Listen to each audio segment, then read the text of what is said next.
코로나 팬데믹으로 많은 분들이 어려움을 겪고 있는데요.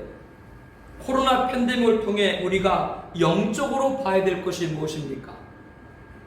죽음을 보고 죽음을 준비하라고 하는 메시지예요. 예수님께서 인간과 같은 모양으로 혈과 육을 함께 지니심은 죽음을 통하여 죽음의 세력을 잡은 자를 멸하게 하셨다라고 했습니다. 그러므로 우리가 항상 예수의 죽음을 몽에 짊어지면 예수의 생명이 또한 우리 몸에 나타나게 하려 함이라라고 말씀을 합니다. 예수님의 죽으심으로 우리는 죽음의 심판을 받지 않게 됐죠. 그런데 사람들은 그 죽음의 문제를 해결하기 위해 오신 예수님 만나기를 거부합니다. 코로나19가 하나님의 심판입니까? 라고 묻는다면 저는 심판이라고 대답합니다. 왜요? 죽음 자체가 하나님의 심판이기 때문에 그렇습니다. 아담이 범죄한 이후 인간에게는 뭐가 찾아왔어요? 죽음이 찾아왔고 사망이 왕노릇을 했어요. 죽음을 피할 인간은 아무도 없습니다. 코로나19가 인류에게 공포로 다가오고 있지만 사실 코로나19 역시 죽음으로 가는 한 가지일 뿐인 거예요. 죽음은 어디에나 있습니다. 그러나 사람들은 죽음을 인정하지 않습니다. 자기도 죽게 될 것이라고 잘 생각하지를 않습니다. 20대 죽음을 생각하는 것과 30대 죽음을 생각하는 것과 40대, 50대, 60대, 70대, 80대, 90대 죽음을 생각하는 건 달라요. 그래서 우리 교회 한 분도 매주일마다 부활하시잖아. 목사님 이번 주가 마지막일 것 같아요. 그리고 다음 주에 또 오시고 또 오시고. 연세가 90이 넘는 분이 죽음을 생각하는 것과 20대 혈기왕성한 사람이 죽음을 생각하는 건 달라요. 그러나 알아야 되죠. 20대 젊은 사람에게도 죽음은 찾아온다라고 하는 겁니다. 그렇게 코로나19 같은 전염병과 자연재해, 대형재난, 그리고 암과 같은 질병에서 죽음이 나에게도 가깝게 오고 있다는 걸 지금 알게 하시는 거예요. 왜? 빨리 죽음을 준비해라. 그 메시지입니다. 이렇게 코로나19는 우리에게 죽음을 알게 하는 것입니다.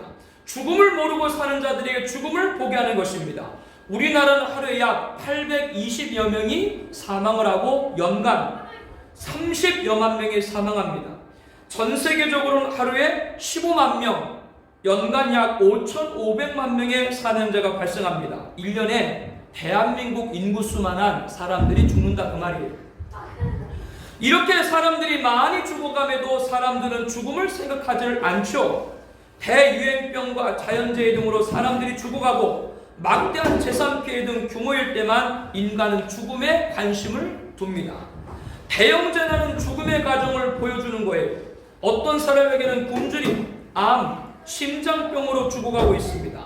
어떤 사람들에게는 코로나19로 죽음을 당하게 되는 것이죠. 죽음은 어디에나 있는 겁니다.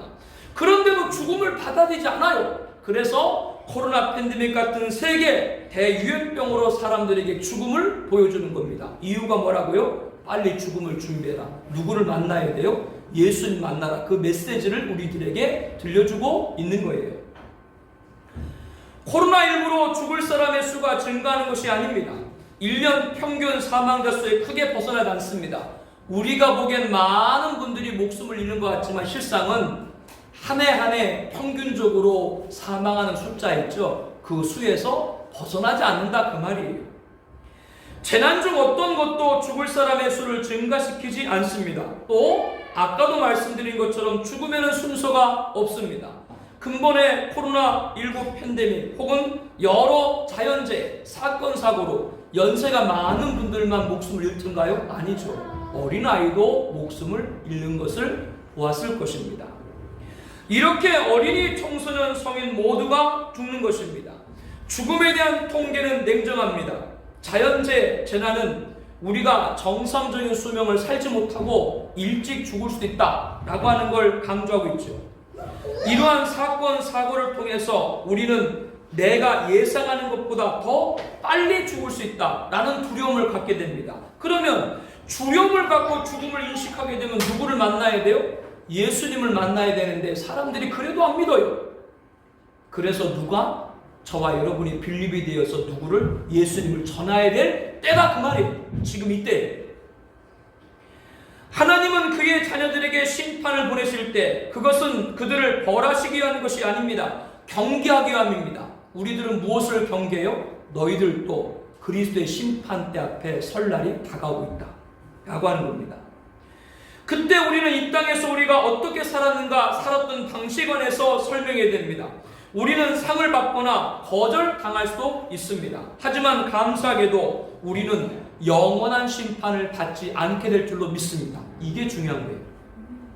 예수님은 놀라운 말씀을 하셨죠. 진실로 진실로 너에게 이르노니 사람이 내 말을 지키면 영원히 죽음을 보지 아니하리라. 아멘. 이 말씀을 믿습니다. 대유행 자연재해는 모든 육체적 죽음과 파괴가 하나님의 심판이므로 심판인 것이 분명합니다. 그러나 성도의 죽음은 일시적인 심판인 거예요. 육체가 죽는 것 뿐인 것이죠. 아담 범죄 후 찾아온 사망을 맞는 것입니다. 반면 불신자들에게는 의식적인 영원한 심판이 기다리고 있습니다. 한편 이 생에서 우리 육체적 죽음은 우리 모두에게 잠깐의 시간이 영원과 비교할 수 없다는 것을 깨우쳐주고 있습니다. 이 생은 한순간이고 영원은 영원한 것이다 보여주고 계시죠.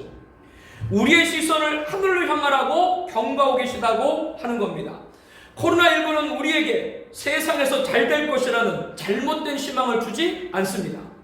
코로나19 동안 실직한 사람들이 직장을 되찾거나 바이러스로부터 보호를 받을 수 있다는 보장은 없습니다. 성경에서 희망은 항상 시대가 아니라 영원에서 있는 줄로 압니다. 이 세상에서 답을 얻으려고 하지 말고 위에 영원한 것 답을 얻어라. 그 메시지를 지금 우리들에게 들려주고 계신 것이죠. 하나님은 우리들에게 하늘로부터 이렇게 경고합니다. 아모스 4장 12절. 그러므로 이스라엘아 내가 이와 같이 내게 행하리라. 내가 이것을 내게 행하리니 이스라엘아 내 하나님 만나기를 준비하라. 아멘. 코로나 팬데믹은 죽음을 알지 못하는 자들에게 죽음을 알게 하는 겁니다. 죽음을 준비하라고 하는 겁니다.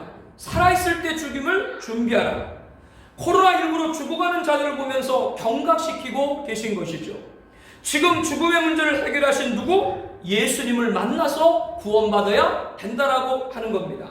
그러므로 오히려 코로나 팬데믹은 우리 관심을 영적인 것에 두도록 하신 하나님의 깊은 관심이라고 하는 걸 우리는 그렇게 받아들여야 돼요. 세상에 예수님을 만나도록 전해야 될 때입니다. 노방 전도 등 공개적인 전도를 할 수 없다고 영혼에 대한 사랑과 복음 증거를 중단해서는 안 됩니다. 예수님을 만나기를 거부하는 나다니엘에게 빌립은 어떻게 했습니까? 빌립은 물러나지 않고 다니엘에게 와서 보라며 강권했죠. 그래서 만난 예수님을 통해서 나다니엘은 어떤 복을 받았습니까? 이보다 더 큰 일을 보리라. 그 복을 받았죠. 오늘 본문에 하나님께서 바로에게 편안한 대답을 하시로다. 그와 같은 말씀인 것이죠. 그러므로 우리는 예수님을 만나도록 예수님을 소개하는 데 최선을 다해야 됩니다. 예수님을 만나야 문제가 해결됩니다. 주님을 만나야 가장 근본적인 죽음의 문제를 해결할 수 있습니다. 이것이 오늘 세상을 향해 우리가 주님을 만나도록 해야 될 고귀한 사명인 것이죠.